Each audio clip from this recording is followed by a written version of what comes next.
are you? So are you saying you feel like that would be the benefit if you decided to move away from Will, the possible benefit? Is that what you said? Just so I'm clear.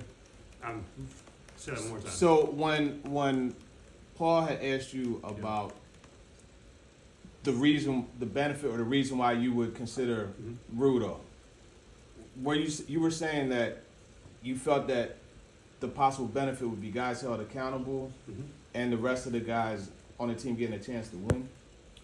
I think the easiest way to say it is that there's a standard of play, and there's been multiple guys on our team that we've sat down for performance. The guys that we went through the right tackle position all over the place. We made changes at linebacker, we made changes at safety, we made changes at returner, and so those are all things that are just a part of NFL life and a part of performance and trying to win football games. And you just have to make sure that when you're making decisions and you're coaching, that that's the same across the board for all positions, and the quarterback position is a part of that as well. So right now, as what you're pondering is whether or not he gives you the best chance to win. Is that what's kind of the root of your decision? I think it becomes whether or not he's played well enough to, when you have a game like that and you put that on tape and play not very well, are you held to the same standard as everybody else? And is that the same? Is it consistent? And I think that's the thing that I have to. That's part of my decision-making process. Tonight, nothing's really changed. Luke Gifford will be in the protocol this week, so we'll see. He's got to progress through all that throughout the course of the week. We have our normal nicks and bruises and guys that'll probably be out of practice Wednesday and Thursday here and there, so nothing really changes. I'm hopeful to get some guys back that missed this week, so we'll see. But still decently healthy at this point and feel pretty good about that part. And other than that, I'll let you guys go ahead. How many of the turnovers were more on Will? How much of it was a combination of things going on around him in the game? Yeah, I mean, every interception has its own story. There's always things that you can reason or explain. At the end of the day, four total turnovers by him and 6 total is not going to allow you to win the game.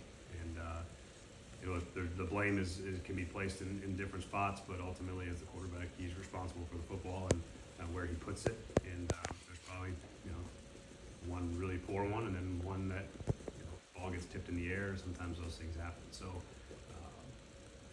blame-wise, there's enough to go around, and he certainly shares it.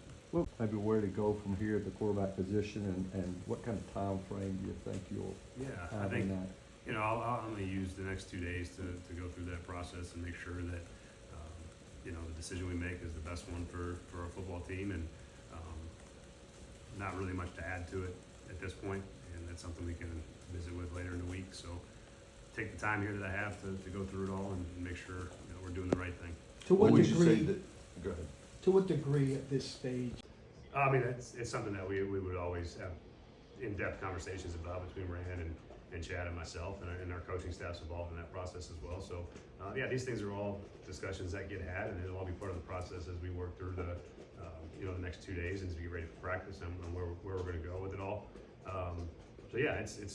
Nothing gets done around here without all of us having the discussions and being on the same page, and whatever decision we make, we move forward with it together. And that's how it's been with everything we've done over the course of the season. This isn't anything different.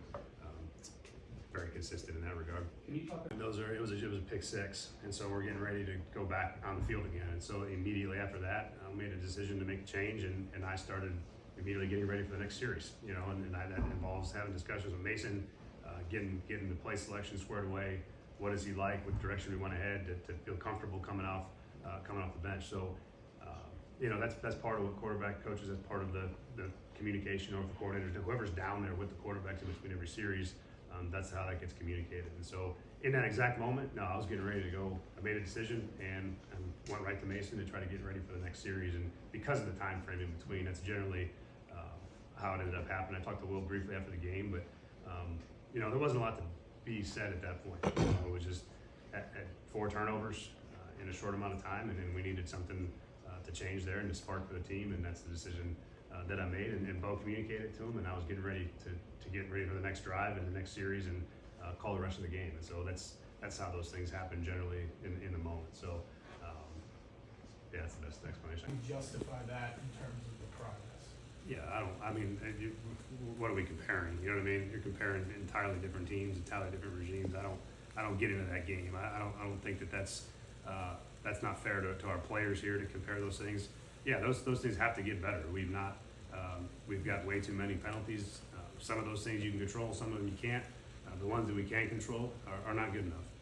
Turnovers, the turnover margin, I think we're dead last by quite a bit. And if we're not last, we're definitely second to last. And you can't win games turning the ball over like that. And there's, again, whether that's whatever the function of that is, everybody's involved in the process of turnovers, but it's been far too many of them. And I think K9 still, I think that's one thing I do have to mention, and I will answer your question, yes. But Tony Pollard, Kenneth Murray, Tavondre Sweat, these guys that are banged up, and pretty significantly banged up, but continue to fight and play at a pretty decent level and fight through their injuries. That part to me is really impressive, and I think that also goes to show a little bit of what I'm talking about when I talk about the guys that love playing with each other, and they fight for each other, and they want to get out there and play. I know it's not always the case everywhere, every year when you're in situations like this, so I think it's just fair to point out that those guys that have battled, again, Tony and K9 in particular, are guys that are really, really fighting to be out there with those guys and trying to help us win football games is really impressive. That being said, to answer your actual question, as long as Kenneth can roll, he's going to go. Luke will be in the protocol, so yeah, it's going to be. James Williams played the whole, pretty much second half of the game, and then there's going to be more of a rotation or two. Cedric will get some run as well. So those guys are going to have to step up, and they're going to get chances to prove themselves. And I thought James settled into the game as he got in there. Early on he's kind of getting his legs underneath him a bit, but he settled in, and I thought started to play pretty good football. So be a good opportunity for those guys. Yeah, well, there's quite a few of them playing right now. I would say I don't know what the actual numbers are, but we got to be up there in terms of rookie play time for sure. And then first and second year players, there's a lot of them. And development and trying to win sort of run parallel to each other. You're trying to do both at the same time.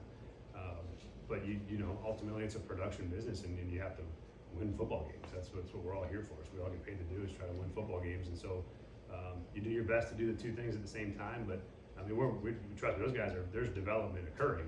There's a lot of positive things with our young players, guys that are doing some nice things and have gotten better every week. But that's all part of that process. They run together. You have to be able to coach and develop while still trying to win as many football games as possible. Because there's at the end of the day, we got to win. Seemed like Quarterback GT pull scheme, and as we pulled, they had brought the nickel off the edge, and Trey is really on a spike in there to begin with, so they got the front sides. We're reading Trey essentially, and the back could have got the ball potentially, but Will felt the pressure. But as Trey's spiking with the pressure outside and the tackle's pulling, he just sort of jumps in the hip of the tackle. It's a really nice play by Trey. He's kind of the only thing they got left, and if he doesn't make that play, that run's gonna run for quite a few yards, I think, at that point. But Trey he made a really nice play. The pressure sort of put him right into the spot to make it, and then he jumped in and attacked his hip as JC was pulling, and he was right there to make the tackle. So got to secure the ball, can't put the ball on the ground. But it was a good play by Trey, and it was one of those plays that, in hindsight, you look back and you're like, was there something better on 3rd and 12 when we're trying to get in field goal range? But I also look at what the front side of it looked like, and had a pretty good chance to gain the yards we needed to try to kick a field goal and stay in field goal range on 3rd and 12. in what